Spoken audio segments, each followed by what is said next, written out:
नमस्कार, जन टीवी उत्तराखंड में आप सभी का स्वागत है। मैं हूं प्रभात। सबसे पहले नजर हेडलाइंस पर।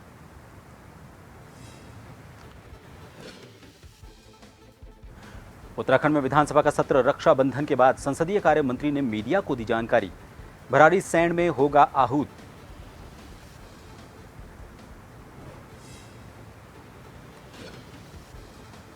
मुख्यमंत्री पुष्कर सिंह धामी ने की पंचायती राज विभाग की समीक्षा। विभागीय योजनाओं और कार्यों को लेकर ली जानकारी। मंत्री सतपाल महाराज और उच्चाधिकारी रहे मौजूद।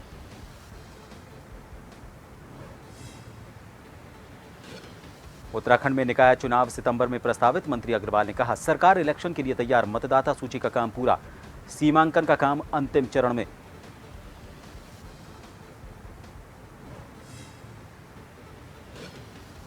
उत्तराखंड के लक्सर में भिक्कमपुर गांव के एक घर में घुसा मगरमच्छ। गांव में मचा हड़कंप। वन विभाग ने कड़ी मशक्कत के बाद किया काबू।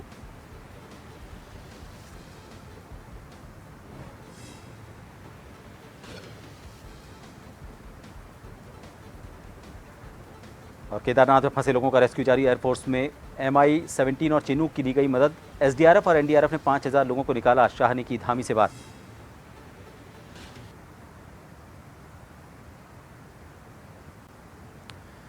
उत्तराखंड के देहरादून से खबर है। यहां पर संसदीय कार्य मंत्री ने मीडिया से बातचीत में बताया कि रक्षाबंधन के बाद विधानसभा का मानसून सत्र भराड़ीसैंण में आहूत किया जाएगा। जानकारी के लिए बता दें कि 21, 22 और 23 अगस्त को विधानसभा का सत्र होगा, जिस पर राज्य के CM पुष्कर सिंह धामी ने सहमति जताई है।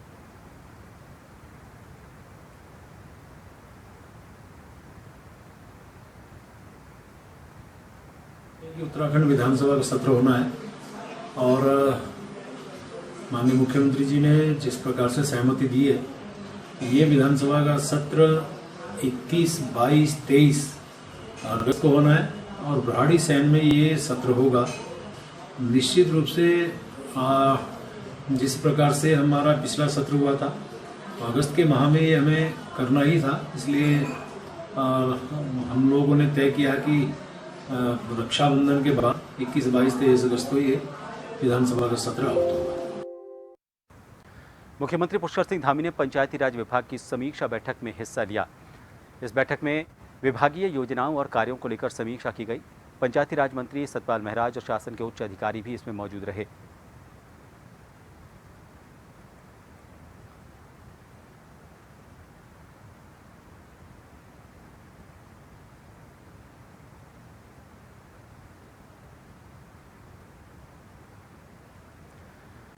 सितंबर में प्रस्तावित निकाय चुनाव को लेकर शहरी विकास मंत्री प्रेमचंद अग्रवाल ने कहा कि सरकार नगर निकाय चुनाव के लिए तैयार है। जल्द ही उत्तराखंड में नगर निकाय चुनाव होंगे। उन्होंने कहा कि इसके लिए चरणबद्ध तरीके से काम को अंतिम रूप दिया जा रहा है। बताया कि मतदाता सूची का काम पूरा हो चुका है और सीमांकन का काम अंतिम चरण में है। साथ ही कहा कि आरक्षण की स्थिति स्पष्ट होते ही चुनाव करा दिए जाएंगे।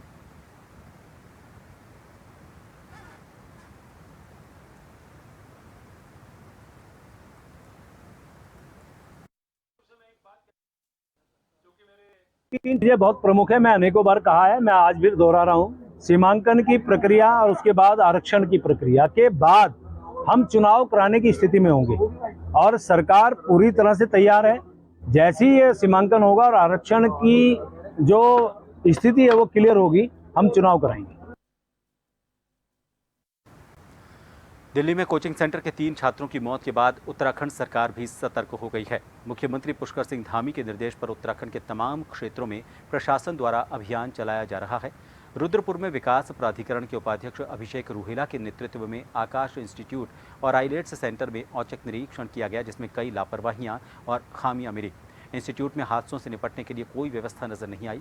निकासी सीढ़ी में वाहन खड़े हुए थे और मुख्य द्वार पर जनरेटर रखा था। आइलेट संचालक कोचिंग सेंटर बंद कर मौके से फरार हो गए। उपाध्यक्ष प्राधिकरण रूहेला का कहना है कि निरीक्षण के बाद रिपोर्ट तैयार कर शासन को भेजी जाएगी।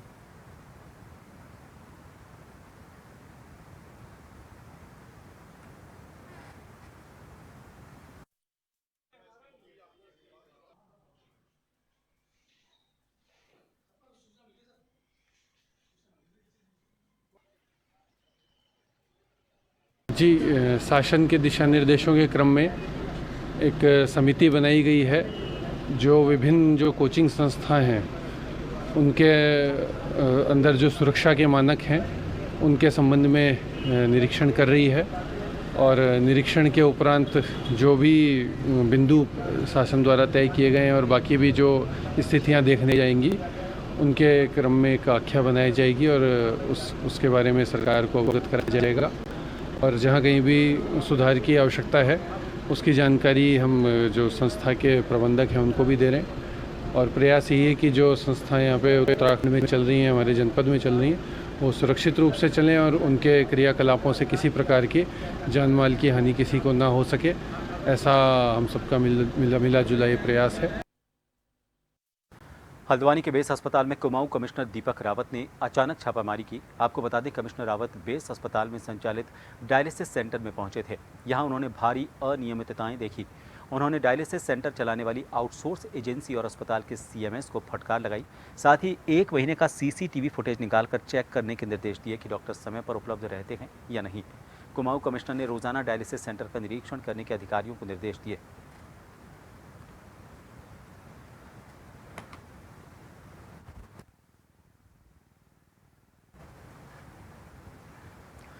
उत्तरकाशी के दायरा बुग्याल में बटर फेस्टिवल में 200 से ज्यादा लोगों की अनुमति देने के मामले में हाईकोर्ट में सुनवाई हुई। कोर्ट ने ग्रामीण और आयोजन समिति के प्रार्थना पत्र को स्वीकार किया। साथ ही राज्य सरकार से 1 सप्ताह के भीतर जवाब मांगा है। आपको बता दें कि हाईकोर्ट ने 2018 को अली बेदनी बागजी बुग्याल संरक्षण समिति की याचिका का निस्तारण करके बुग्यालों में 200 से ज्यादा लोगों पर रोक लगाने के आदेश दिए थे। साथ ही हाईकोर्ट ने इको कमेटी बनाने के निर्देश देकर रात्रि विश्राम पर भी रोक लगाई थी। बटर फेस्टिवल कराने वाली संस्था ने कोर्ट में प्रार्थना पत्र दाखिल करके कहा कि भाद्र पक्ष के प्रथम एकादशी को दायरा बुग्यालों में बटर फेस्टिवल होता है, जिसके लिए उन्हें 2 दिन के लिए फेस्टिवल में 200 से ज़्यादा लोगों को जाने की अनुमति दी जाए। वहीं 2018 से ग्रामीण की धार्मिक आस्था और मान्यताओं पर इसका असर पड़ रहा है। इसके चलते ग्रामीणों ने फिर से हाईकोर्ट की शरण दी है।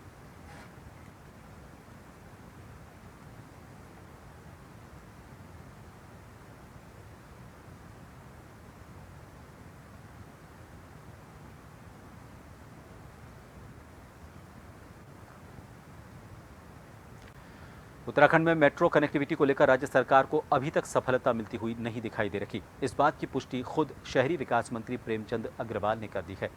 दरअसल मंत्री ने स्पष्ट रूप से ये कहा कि उन्होंने कई बार केंद्र सरकार से इस विषय पर बात की, लेकिन अभी तक इस पर सरकार को विशेष सफलता नहीं मिली है। हालांकि राज्य सरकार इस पर काम कर रही है। ये चूँकि आप जानते हैं कि मेट्रो हमारे प्रदेश में इसकी सुविधा मिले, इसके लिए लगातार हम प्रयास करते रहे और चूँकि सेंटर में हम लगातार इसकी बातचीत करते रहे, वहाँ आशातीत सफलता हमें नहीं मिली। अब हम लोग प्रदेश सरकार की तरफ से हमने 2 मॉडल दिए हैं। उन 2 मॉडल को लेके अभी एक सीएस की अध्यक्षता में बैठक होनी है। उस मॉडल को फाइनल होने के बाद, जो डीपीआर फाइनल होने के बाद, फिर हम इस काम की दिशा में आगे बढ़ेंगे। पिथौरागढ़ पीएम श्री अटल उत्कृष्ट त्रिलोक सिंह बसेड़ा राजकीय इंटर कॉलेज देवलथल में एनसीसी की 10 दिवसीय इंस्टीट्यूशनल ट्रेनिंग का उद्घाटन हुआ। Commanding officer lieutenant colonel BS Tadagi ने इसका शुभारंभ किया। उन्होंने कहा कि एनसीसी में ड्रिल अनुशासन की रीढ़ है। ये जीवन पथ में आगे बढ़ने के लिए प्रेरित करती है। विद्यालय के एनसीसी अधिकारी BR कोहली ने कैडेट्स और अधिकारियों का स्वागत किया। प्रशिक्षण से पहले सीनियर डिवीजन के प्रथम वर्ष के 28 कैडेट्स का चयन होगा। इसके लिए 60 से ज़्यादा कैडेट्स ने दावेदारी की है।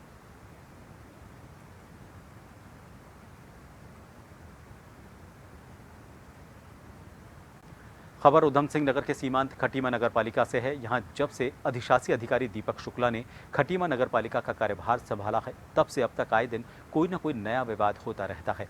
इसी बीच एक वीडियो निकलकर सामने आया है, जिसमें कुछ नेता और ठेकेदार आपस में उप जिला अधिकारी के सामने ही लड़ते और गाली गलौज करते नजर आ रहे हैं।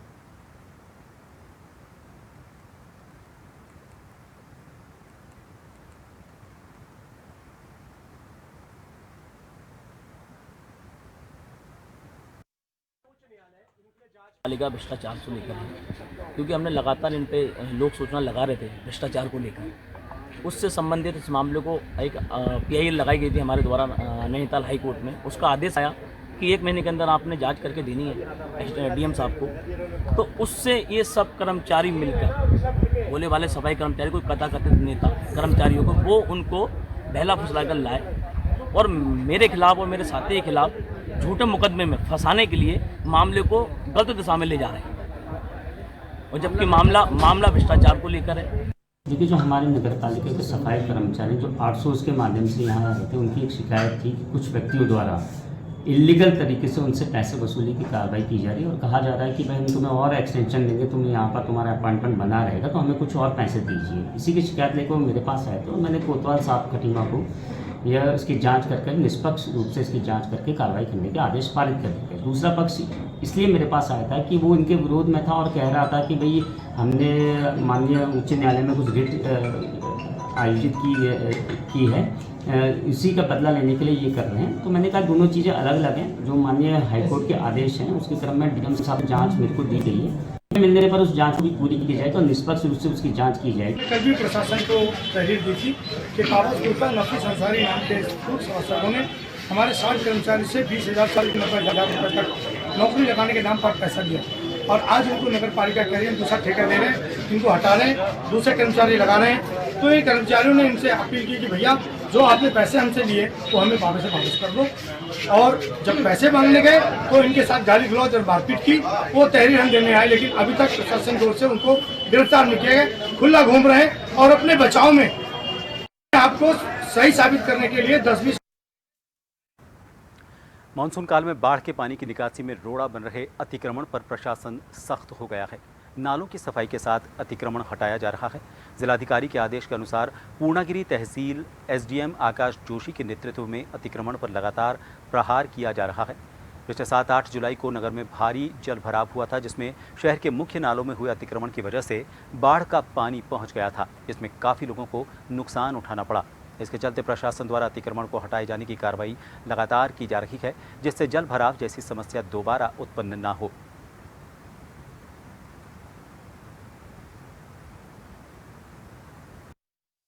इसमें विगत 7-8 जुलाई और फिर उसके बाद 21 जुलाई में जो भारी बरसात हुई थी उससे कई जगह जल भराव की स्थिति उत्पन्न हुई थी। तो संज्ञान में आया था कि जो शहर के मुख्य नाला है उसमें कई स्थान पर हमको अतिक्रमण मिला, जिससे बांध जैसी स्थिति उत्पन्न हो गई थी और उसकी वजह से कई जगह जल भराव और जलमग्न की स्थिति उत्पन्न हुई थी। तो उसी के संबंध में नाले की सफाई और जो नाले के रास्ते में इंक्रोचमेंट्स थे पानी के बहाव में, उनको हटवाया गया था। और इसी कार्रवाई के दौरान संज्ञान में आया था कि कुछ पानी में नहीं है जो सरकारी भूमि पर है, तो एंटी इंक्रोचमेंट के तहत उन पर कार्रवाई पूर्व में भी की जाती रही है और भविष्य में की जाती रहेगी। मैंने आरटी वाली रोड पर शकील खान उर्फ सोनू से मैंने 2 दुकानों का सौदा किया था, जिसमें एक दुकान की रजिस्ट्री मैंने करा चुका हूं और दूसरी दुकान का मैंने बयाना दिया।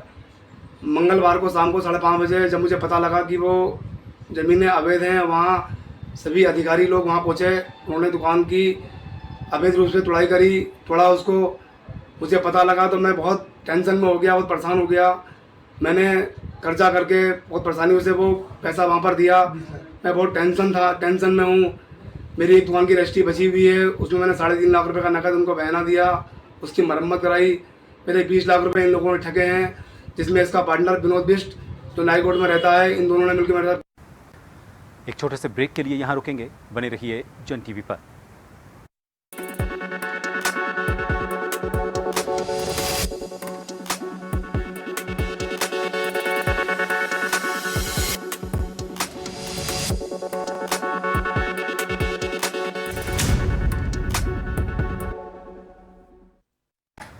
ब्रेक के बाद एक बार फिर आप सभी का स्वागत है। आज शिवरात्रि के पावन पर्व पर कांवड़ियों द्वारा जलाभिषेक यात्रा सुचारू रूप से संपन्न हुई, जिसको लेकर आईजी गढ़वाल KS नगरन्याल ने पुलिस प्रशासन को बधाई दी और सराहना की। उन्होंने कहा कि इस बार अभी तक 4.5 करोड़ के आसपास कांवड़िये उत्तराखंड आए हैं और उन्होंने कहा कि कुछ घटनाओं को छोड़कर पूरी कांवड़ यात्रा इस बार शांतिपूर्ण तरीके से संपन्न हुई। हाईवे खुला रखना भी उत्तराखंड पुलिस के लिए बड़ी सफलता है। पिछले वर्षों तक जाम की स्थिति पैदा होती थी या फिर लंबे समय तक जाम रहता था और संघर्ष करके डाइवर्ट करके रूट खोलना पड़ता था, जो कि इस बार देखने को नहीं मिला।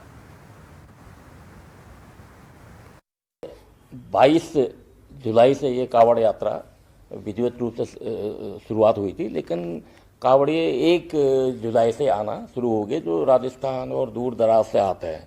लेकिन जो वाहनों से आना है ये आपका 22 तारीख से शुभारंभ हुआ था और लगभग आज ये जो है अभी भी आप देख रहे हैं कि लगातार कांवड़ जो है जो आए थे अपने डेस्टिनेशन को, जो बिजनौर और मुजफ्फरनगर जो पास के अभी भी जा ही रहे वापस। तो करीब 4.5 करोड़ के आसपास की एक संख्या रही है। ये 4 करोड़ से ऊपर ही है टोटल।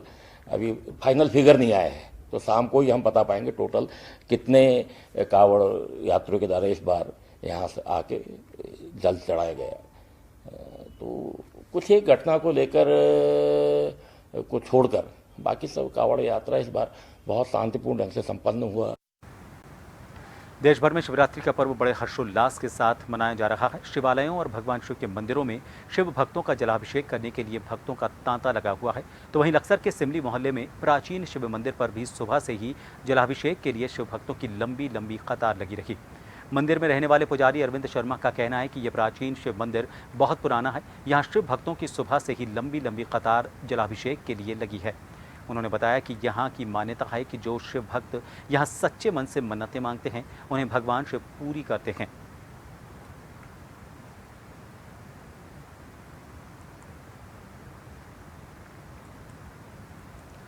लक्सर क्षेत्र में पथरी और सोलानी नदी के साथ नीलधारा गंगा का जलस्तर बढ़ गया है, तो वहीं सोलानी नदी खतरे के निशान के करीब बह रही है।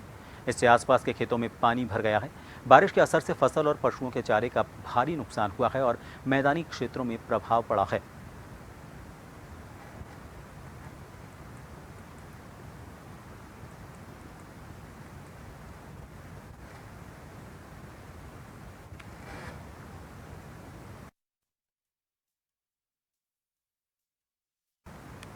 ये बारिश हो रही है ना ऊपर पहाड़ों पर, और इसका जो पानी ज़्यादातर जो बढ़ रहा है फिलहाल, उससे गांव को भी खतरा और वो जो ना हमारी फसलें भी बेकार हो चुकी हैं और इससे इतनी क्षति हो चुकी आने वाले और निकट भविष्य में अगर इसका पानी ज़्यादा बढ़ता रहा तो हमें बहुत ज़्यादा नुकसान हो रहा। फसलें का भी नुकसान है, इधर पानी भर गया सारे में, और ऊपर से जो जानवर मरे हुए जानवर आते हैं वो बहुत फंसे हुए रहते हैं। यहाँ बदबू भी होगी और उसके बाद में यहाँ बुरा हाल हो जाता है। एक तरीके से पिछले साल ही बुरा हाल रहा, फसलें इतनी नष्ट हो जाती है कि पिछले साल का किसान जो है इस बार बुरा हाल है और इस बार भी शायद वही हाल होने वाला है।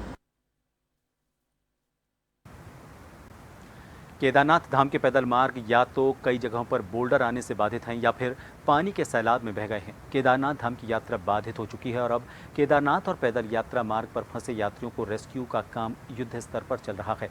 रेस्क्यू ऑपरेशन में चिनूक जैसे हेलीकॉप्टर भी लगाए गए हैं। ठीक 10 साल के बाद एक बार फिर से केदार घाटी पर आपदा की मार पड़ी है। हालांकि इस बार केदारनाथ धाम पूरी तरह सुरक्षित है, लेकिन केदारनाथ धाम का पैदल मार्ग काफ़ी जगहों पर या तो बह गया या फिर बोल्डर आने से अवरुद्ध है।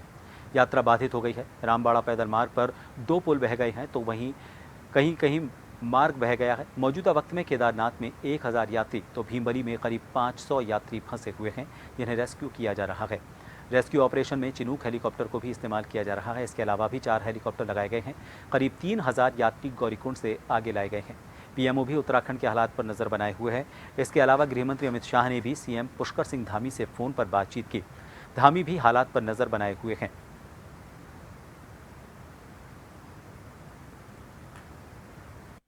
राज्य में स्थिति सामान्य है, कहीं भी बरसात नहीं हो रही है और हमारे यमुनोत्री जी की यात्रा, गंगोत्री जी की यात्रा और बद्रीनाथ जी की यात्रा सुचारू है। लोग आवागमन लगातार अच्छे तरीके से कर रहे हैं।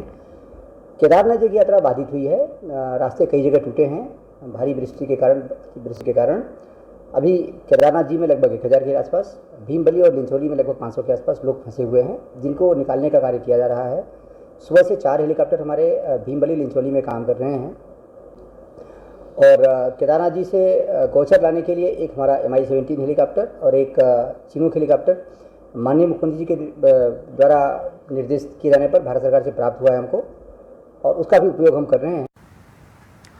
6 जुलाई को रामनगर में मोहान के पास रानीखेत को जाने वाले रास्ते पर पनियाली स्रोत पर बना पुल टूट गया। पुल के टूटने के कारण रामनगर से रानीखेत को जाने वाले यात्रियों को काफ़ी परेशानी का सामना करना पड़ रहा है।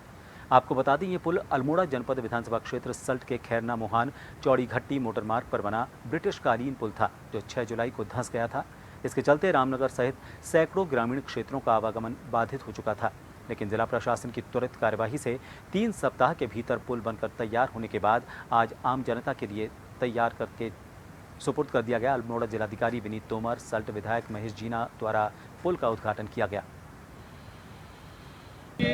जुलाई के प्रथम सप्ताह में 7 या 8 तारीख के आसपास जो बारिश हुई थी उसमें ये पुल बह गया था और माननीय मुख्यमंत्री जी ने इस समय निर्देश दिए हुए हैं कि अगर कहीं भी आपदा से कोई भी क्षति होती है या आवाजाही प्रभावित होती है तो तत्काल कार्रवाई करते हुए उसको सुचारू किया जाए। जिस दिन ये घटना हुई थी उसके अगले दिन ही हम लोग यहाँ मौके पर आ गए थे और विभाग के अधिकारी भी थे, सभी निर्देश दिए गए थे कि इसको जल्दी से जल्दी सुचारू किया जाए, बैली ब्रिज की व्यवस्था की जाए। हल्द्वानी में बैली ब्रिज हमारे पास उपलब्ध था, उसको तत्काल वहाँ से मोबाइलाइजेशन स्टार्ट किया गया। इन सभी खबरों के साथ फिलहाल के लिए इस बुलेटिन में इतना ही। नमस्कार।